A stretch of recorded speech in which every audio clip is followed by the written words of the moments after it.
साथियों, आज हम लोग मध्यकालीन भारत में भक्ति आंदोलन पर चर्चा करेंगे। भक्ति आंदोलन की जब भी बात की जाती है तो निश्चित रूप से सबसे पहले धर्म की बात की जाती है, क्योंकि धर्म और भक्ति दोनों एक दूसरे से जुड़े हुए हैं। और धर्म को धर्म की बहुत सारी परिभाषाएं हमें मिलती हैं। साधारणतः धारण करना ही धर्म है। धारण किसको किया जाए? जिसमें श्रद्धा हो, जिसमें आस्था हो, उसी को धारण किया जाता है। हम यहाँ धर्म की बात करेंगे। धर्म आदि शक्ति के संबंध में एक प्रकार से आध्यात्मिक अनुसंधान है, क्योंकि मानव आदि शक्ति के संदर्भ में ज्ञान प्राप्त करके उसका रहस्योद्घाटन करता है। एक प्रकार से ईश्वर के संदर्भ में धर्म जो है अनुभव है, जिसको परिभाषित नहीं किया जा सकता है। प्राचीन भारतीय साहित्य में, विशेषकर उपनिषदों में, धर्म को ईश्वर के विषय में ज्ञान माना गया है। ईश्वर सर्वव्यापक तथा सब प्राणियों का स्वामी माना गया है, परम सत्ता जिसको हम लोग कहते हैं। और धर्म का लक्ष्य होता है ईश्वर संबंधी ज्ञान प्राप्त करके उसकी शरण में जाना, शरणागत होना। दुनिया में बहुत सारे धर्म हैं, उनके अपने अपने अनुभव हैं, अपना अपना चिंतन है। और उस अनुभव और चिंतन के आधार पर परम सत्ता के विभिन्न रूप बने। मुख्य रूप से दो धाराएं विकसित हुई। एक को साकार कहते हैं, एक को निराकार कहते हैं। एक को सगुण भक्ति कहते हैं, एक को निर्गुण भक्ति कहते हैं। और सगुण भक्ति और निर्गुण दोनों ही रूपों में परम सत्ता को पूजा जाता रहा है या पूजा की जाती रही है। सभी धर्मों में परमात्मा तक जाने के अनेक मार्ग बताए हैं, लेकिन सबका उद्देश्य एक ही है, सांसारिक कलेश और अज्ञानता से मुक्ति पाना। ये अज्ञानता जो है ये दुख का कारण मानी गई है सभी धर्मों में। और सभी धर्मों का जो अंतिम लक्ष्य है, सर्वोच्च लक्ष्य जो है वो है आवागमन, मनुष्य को आवागमन के मार्ग से मुक्ति या मोक्ष प्राप्त करना। समय और परिस्थितियों का प्रभाव दुनिया के सभी धर्मों पर पड़ता है और उसके परिणाम स्वरूप धार्मिक मान्यताओं में बदलाव आता रहा है। भारतीय संदर्भ में अगर बात करें हम, तो समय समय पर भारतीय धार्मिक व्यवस्थाओं में परिवर्तन होते रहे हैं, भले वो 6ठी शताब्दी ईसा पूर्व में जैन और बौद्ध धर्म के रूप में हो, या गुप्त साम्राज्य के समय हिंदू धर्म के पुनरुत्थान की बात करें, ब्राह्मण धर्म के पुनरुत्थान की बात करें, या बाद के समय की बात करें। और ये जो बदलाव जो है, इस बदलाव में ईश्वर भक्ति में परिवर्तन होता है। उसकी पूजा अर्चना करने का जो तरीका है या उपासना और अर्चना का जो तरीका है उसमें बदलाव होता है। परंतु बदलाव का अर्थ ये नहीं होता कि हम ईश्वर के अस्तित्व को, उसकी सत्ता को चुनौती दे रहे हैं। भारतीय संदर्भ में देखा जाए तो 6ठी शताब्दी ईसा पूर्व में महावीर स्वामी और महात्मा बुद्ध ने तत्कालीन वैदिक धर्म की व्यवस्थाओं को चुनौती दी। तो बाद में ऐतिहासिक काल में अगर हम देखें तो शंकराचार्य ने भारत में जैन और बौद्ध धर्म की चुनौती को स्वीकार किया और इन चुनौतियों से धर्म नष्ट नहीं हुआ। बल्कि ईश्वर के प्रति जो श्रद्धा थी उसमें बढ़ोतरी हुई। और ये बढ़ोतरी ही एक आंदोलन के रूप में मध्यकालीन भारत के इतिहास में भक्ति आंदोलन के नाम से जानी जाती है। जैसे जैसे सुधार हुए, जैसे जैसे परिवर्तन हुए धर्मों में, वैसे वैसे धर्म का रूप निखरता चला गया। और मध्यकालीन भारतीय इतिहास में इन्हीं बदलावों को, परिवर्तनों को भक्ति आंदोलन के नाम से संबोधित किया गया है। डॉक्टर ग्रियर्सन कहते हैं कि कोई भी मनुष्य जिन्हें 15वीं तथा 12वीं शताब्दियों का साहित्य पढ़ने का मौका मिला है, उस भारी व्यवस्था को लक्ष्य के बिना नहीं रह सकता जो पुरातन और नवीन व्यवस्थाओं में धार्मिक भावनाओं में विद्यमान है। केवल भारत ही नहीं, संपूर्ण विश्व जगत में धार्मिक व्यवस्थाओं में मध्यकाल में परिवर्तन होता हुआ हमें, बदलाव होते हुए हमें दिखाई देते हैं। जिन धर्मों में गिरावट आ गई थी, जिन व्यवस्थाओं में कुरीतियों रूढ़ियों ने स्थान बना लिया था, उनके खिलाफ आवाज़ उठती हुई हमें दिखाई देती है। वो आपका ईसाई धर्म हो सकता है, वो भारत का हिंदू धर्म हो सकता है, वो इस्लाम हो सकता है, इस्लाम धर्म हो सकता है। भारत में निरंतर आंदोलन होते हुए रहे। अब ये जो पूर्ववर्ती आंदोलन थे, उनका परिणाम ये हुआ कि मध्यकाल में जो आंदोलन हुआ वो ज़्यादा प्रभाव उत्पादक और व्यापक सिद्ध हुआ। हम भारत में भक्ति आंदोलन के उद्भव की अगर बात करें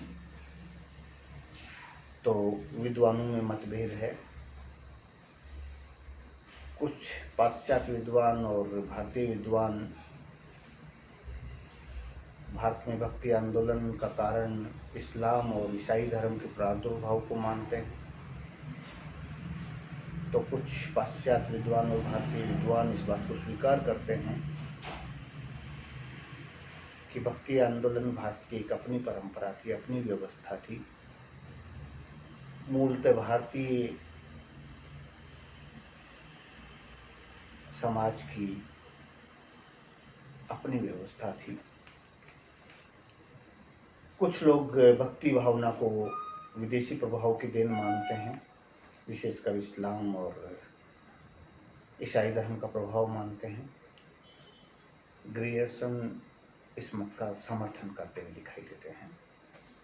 लेकिन पाश्चात्य विद्वान बार्थ कहते हैं कि भारत की भक्ति भावना पूर्ण रूप से भारतीय थी, भारत में ही उपजी।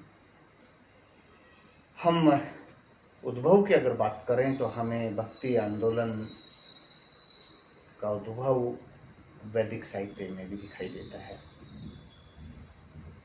हमारे यहाँ शिव और कृष्ण की उपासना की परंपरा पुरातन काल से ही थी, एकाएक नहीं आई, समय के साथ में उसमें परिवर्तन होते रहे। डॉक्टर यूसुफ हुसैन भक्ति को भारतीय वातावरण की उपज स्वीकार करते हैं, वो भारतीय वातावरण की उपज मानते हैं। हम यहाँ कुछ कारणों की अगर बात करें, कुछ व्यवस्थाओं को अगर देखें तो 6वीं शताब्दी ईसा पूर्व से लेके और 8वीं शताब्दी के मध्य की बात करें तो धार्मिक सामाजिक रूप में बहुत सारे परिवर्तन, बहुत सारे बदलाव हमें भारत में देखने को मिलता है। और उसके पीछे विदेशी जातियों का आक्रमण और उनका प्रभाव जो है दृष्टिगोचर होता है। 8वीं शताब्दी में 712 में पहली बार इस्लामिक आक्रमण भारत के ऊपर होता है, लेकिन उसका कोई विशेष प्रभाव भारत पे नहीं पड़ता। आर्थिक रूप से पड़ता है, लेकिन अस्थायी था। इसके बाद में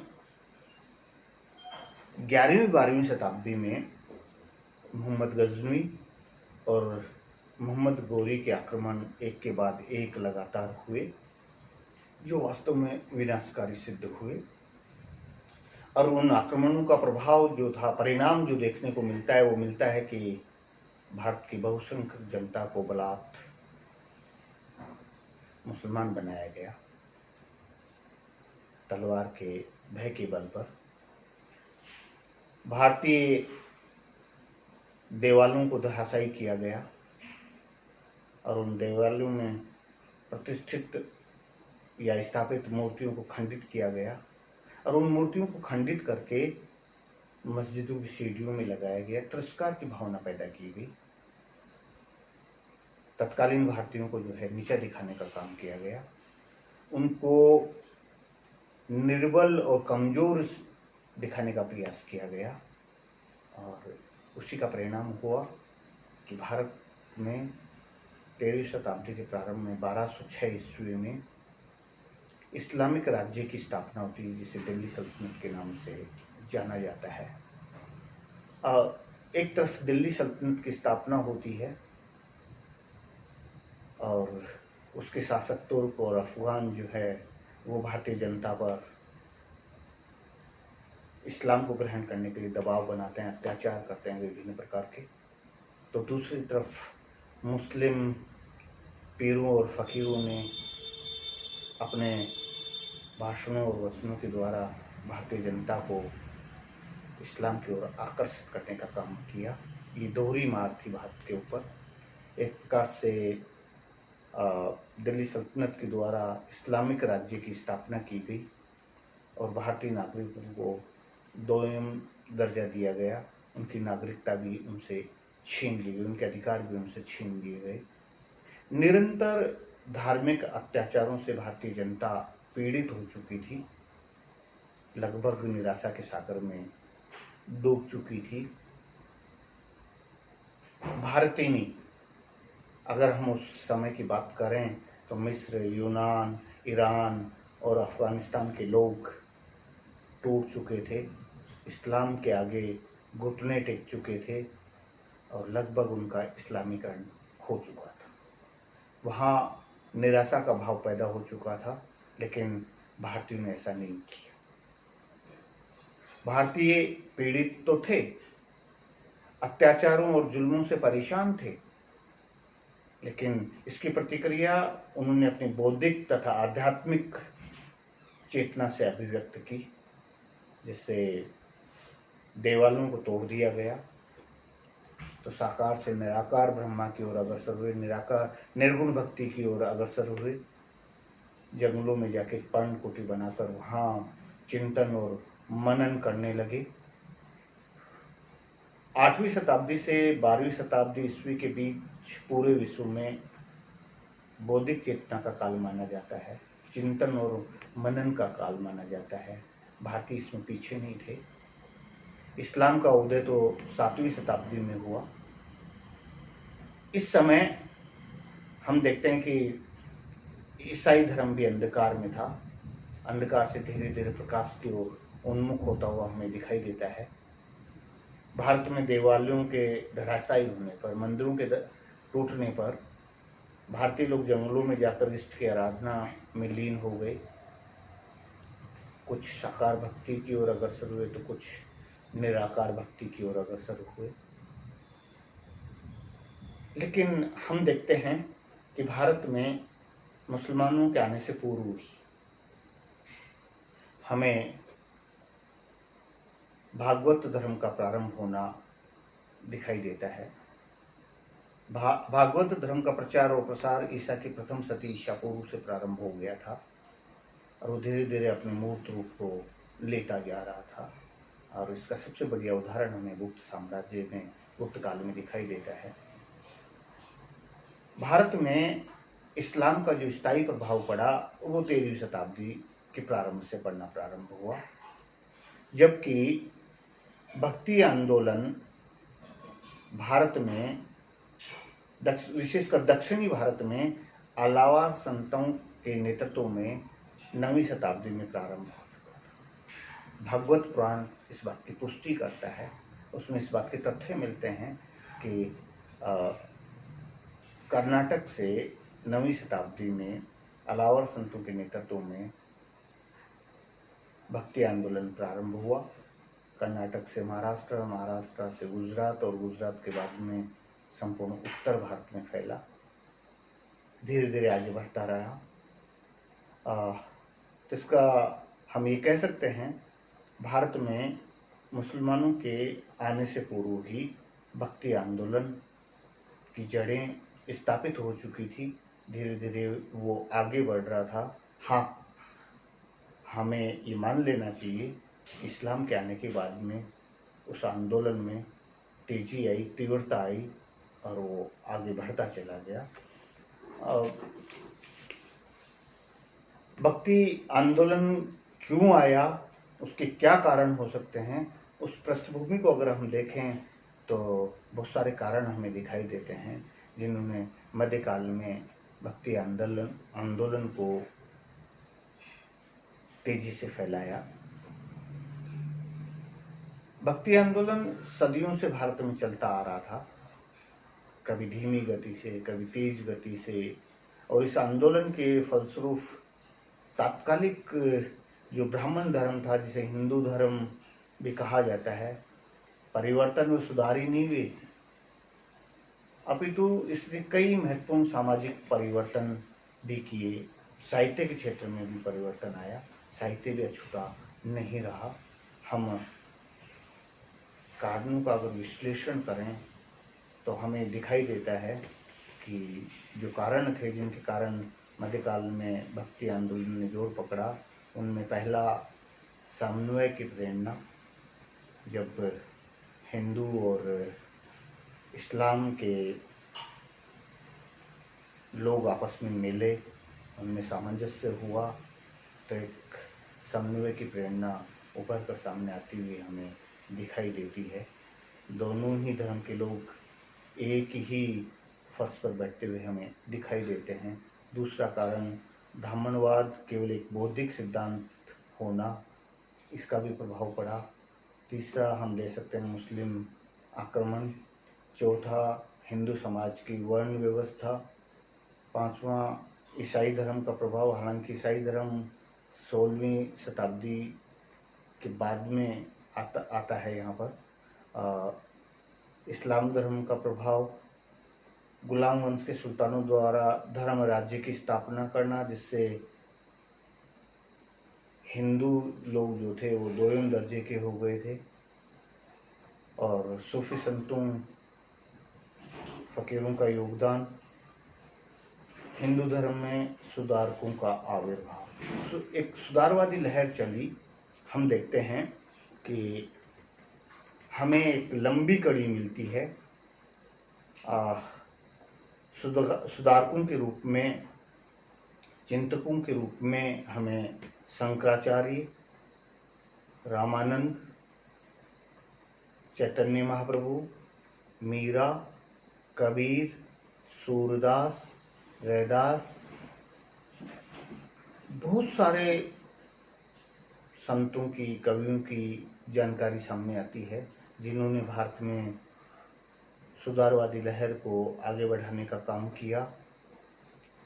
भारतीय समाज और धर्म को नेतृत्व प्रदान किया, और भारतीय समाज और धर्म में जो रूढ़िवादी घर कर गई थी, जो खामियां पैदा हो गई थी, भारतीय समाज के टूटने के जो कारण बन रहे थे, आडंबर जो थे, उनसे भारतीय निराश होते जा रहे थे। उस निराशा से इन सुधारवादियों ने, सुधारकों ने भारतीय लोगों को निकालने का काम किया। ये बहुत सारे कारण थे, तात्कालिक कारण, जिन्होंने भारतीयों को भक्ति आंदोलन की ओर प्रेरित किया और भारतीय समाज में एक नवीन चेतना जागृत करने का काम किया। धन्यवाद।